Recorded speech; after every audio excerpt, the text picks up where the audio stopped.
আসসালামু আলাইকুম দর্শক। ক্রমেই স্পষ্ট হচ্ছে যে ইরানের উপর ইসরায়েল যে হামলা করেছে সেই ব্যাপারে যুক্তরাষ্ট্র শুধু জানতো না, যেটি ট্রাম্প বলছেন যে আমরা জানতাম, বিষয়টা শুধু এইটুকুর মধ্যেই সীমাবদ্ধ না।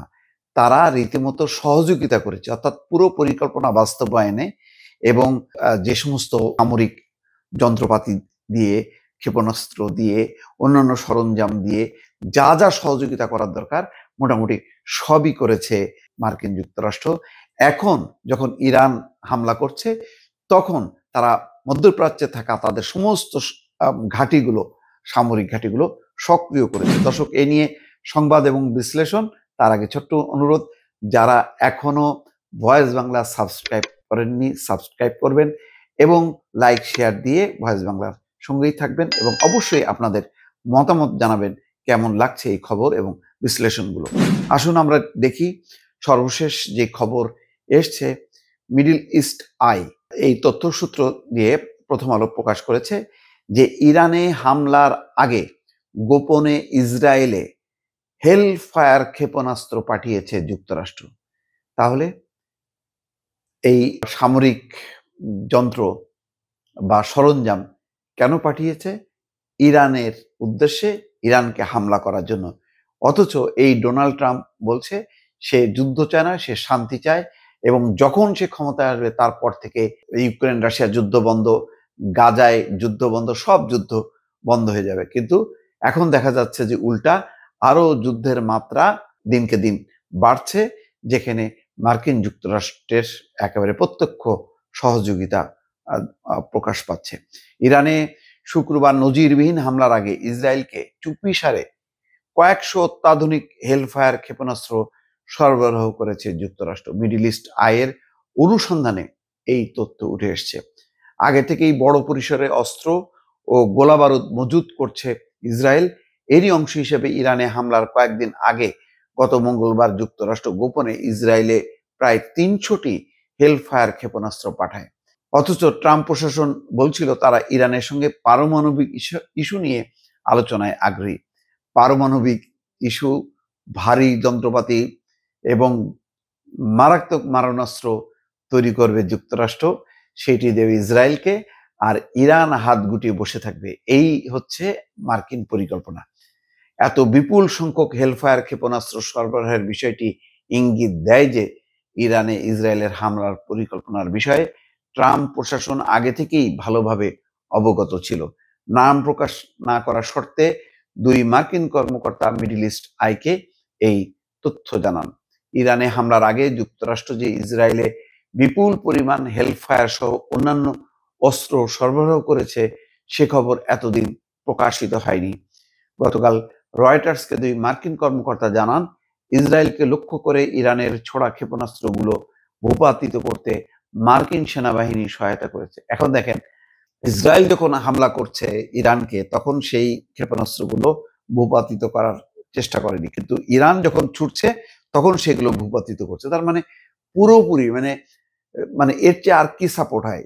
মানে সামরিক যন্ত্র, অত্যাধুনিক যন্ত্র সবকিছু সরবরাহ করছে, আবার ইসরায়েলকে রক্ষা করার চেষ্টা করছে মার্কিন যুক্তরাষ্ট্র।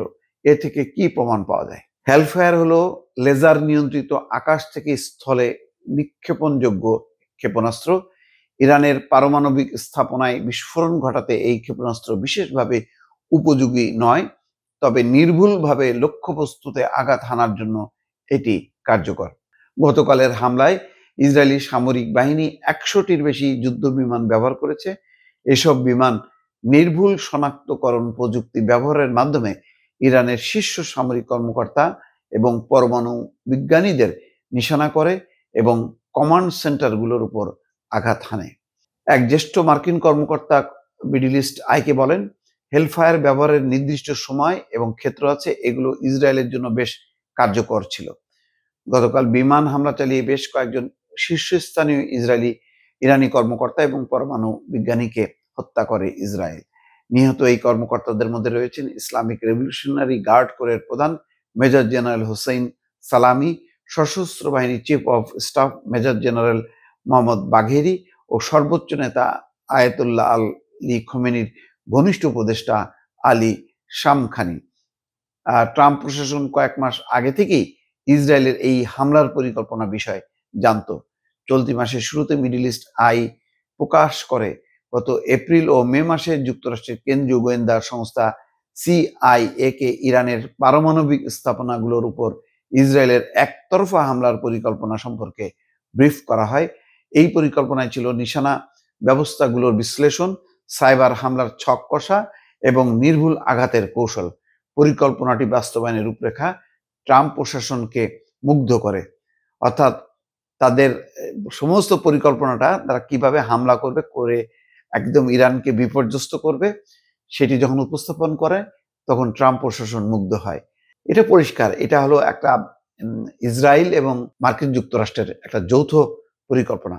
তবে সাম্প্রতিক মাসগুলোতে ট্রাম্পের আচরণ বিশ্লেষক, এমনকি সম্ভবত ইরানিদের মধ্যে এমন ধারণা জন্ম দিয়েছিল যে তিনি নেতানিয়াহুর প্রকাশ্য হামলার আহ্বানে বাধা তৈরি করবেন।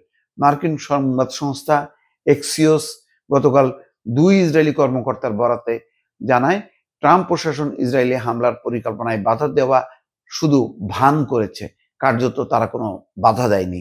ট্রাম্প পরে বলেন তিনি হামলার আগে ইরানকে একটি নতুন পারমাণবিক চুক্তিতে সম্মত হওয়ার জন্য 60 দিনের সময় দিয়েছিলেন।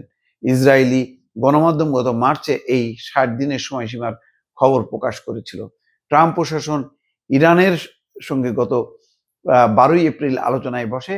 এর ঠিক 61 দিন পর ইসরায়েল তেহরানে হামলা চালায়, অর্থাৎ ওই 60 দিনের মধ্যে চুক্তি করতে হবে, না হলে তাদের পরিণতি খারাপ হবে। ঠিক 61 দিনের মাথায় এই হামলা চালায়। তার মানে একদম মানে নিকট আমেরিকার একটা পরিকল্পনা বাস্তবায়ন করেছে। আর ওই কেন হামলা চালাচ্ছে, কেন এটা করতেছে, ওটা করতেছে, এগুলো হলো সব ছিল ভান। এটাই এই রিপোর্টে প্রকাশ পেয়েছে।